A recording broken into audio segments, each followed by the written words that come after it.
Okay, so let's get right into it. Have you ever really stopped to think about what makes you, well, you? I mean, is it all in your genes, your DNA, or is it everything you've experienced since you were born? Well, today, we're going to dive into this thing called socialization.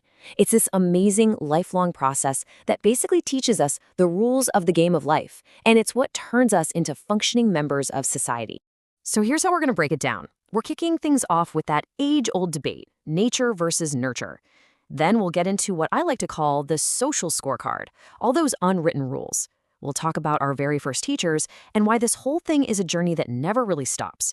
And to wrap it up, we're going to ask a big question. What happens when someone just breaks the rules? All right, so first up, nature, nurture, or both? This really is the fundamental question when it comes to who we are. So what's the deal? Are we basically just a product of our genes, or is it all about how we were raised? Our nature versus our nurture. Now, the real answer is, of course, that it's a super complex dance between the two. But for our purposes today, we're really going to zoom in on the nurture side of things, that powerful force that shapes us from the outside in. And that powerful force, it's called socialization. You can think of it like this invisible, lifelong education. It starts the second we're born, and honestly, it never really stops. It's how we figure out all the approved ways to act, what to think, and even how to feel, all based on the specific culture we're dropped into. Okay, so how does this whole thing actually work in practice? Well, a massive piece of the puzzle is learning society's unwritten rulebook. Figuring out what makes people nod in approval versus what makes them, well, frown. I like to think of it as a kind of social scorecard. You've got your positive traits on one side and your negative traits on the other. And from the time we're tiny, we're basically taught to rack up points in the positive column and stay far, far away from the negative one. It's like society is always kind of subtly grading us. Take this for example, cooperative versus combative, right? We learn pretty fast that working together, being cooperative, gets a thumbs up. Being combative all the time? Not so much. That's a lesson we pick up really early on. Or how about this one, forgiving versus resentful? We're taught that being forgiving is this noble thing, right? It sets you free. But holding on to a grudge, being resentful, that just weighs you down. Another point for the positive column. And one more, optimistic versus pessimistic. Society definitely encourages us to look on the bright side. But here's the kicker, the really important part to get. None of these things are like universal human truths written in stone.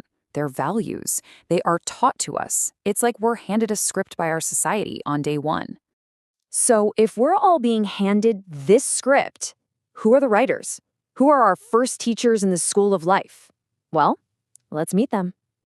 When we're young and our brains are like little sponges, these are the four heavy hitters: family, peers, school, and believe it or not, the mass media. These are the primary architects of who we become, and each one has a totally unique and powerful job to do. Okay, so family. This is ground zero, our very first classroom. And the funny thing is, we learn way more from what our parents do than from what they say. We just soak it all up. Their habits, how they talk to people, their general attitude. We're just watching and learning constantly. Then, of course, come our peers, our friends. And this is a total game changer. Because all of a sudden, the power dynamic is different. It's not adults and kids anymore. It's a world of equals. And this is where we learn a ton about sharing, compromise, and just navigating relationships. And sometimes the rule book we learn from our friends looks very different from the one we got at home, right? So, do schools teach more than just reading and writing? Oh, for sure. Absolutely. Beyond the official subjects, there's what sociologists call a hidden curriculum. This is where we learn stuff like being on time, following rules, and yeah, even a lot of subtle lessons about social roles. Just think about it. The source material points out how older school books would often show dads going to work and moms staying in the kitchen. That's a powerful lesson about gender roles, and it's taught without a single word of direct instruction. Now, it's really easy to think that this socialization stuff is just for kids, but that's a huge misconception. The truth is, we never stop. We are constantly learning new roles and adapting to new expectations our entire lives. It never ends. Just look at some of the major stages of adult life. Getting married, that's a whole new role to learn. Becoming a parent, whoa, talk about adapting to a new identity. And even as we get older, we have to adjust to the roles that come with later life. Each stage is like leveling up, and it requires us to learn and relearn how to be in the world. Okay, so this whole system is designed to teach us the rules and keep things running smoothly. But what happens when someone doesn't follow the script? What happens when those unwritten rules get broken? Well, sociologists have a term for this: deviance. And it just means violating a society's really important norms and values. Now, it's crucial to understand this isn't necessarily about someone being bad. It could be that their socialization was incomplete, or maybe they were socialized into a totally different subculture with its own conflicting set of rules. So what's society's answer to deviance? It's something called resocialization. This is basically the process of trying to get someone back on track. It's an attempt to reteach the rules and bring that person back into alignment with what society considers normal. You know, this idea that we're always learning and adapting fits into a bigger picture. The famous psychologist Erik Erikson had this model of life as a journey with different stages. Each stage has its own social challenge. As a baby, it's learning trust versus mistrust. As a teenager, it's that huge search for identity versus role confusion. Even in old age, it's about finding integrity versus despair. The point is, our social self is always a work in progress. And here's the really cool part, the beautiful paradox in all of this. Even though we are all shaped by these powerful social forces, no two people ever end up the same.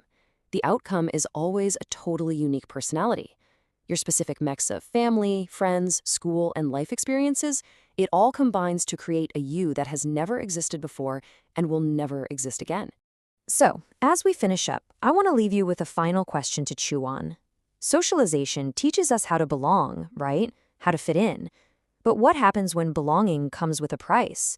What happens when fitting in requires you to be silent about who you really are? That's the tricky and sometimes really tough reality of the social blueprint.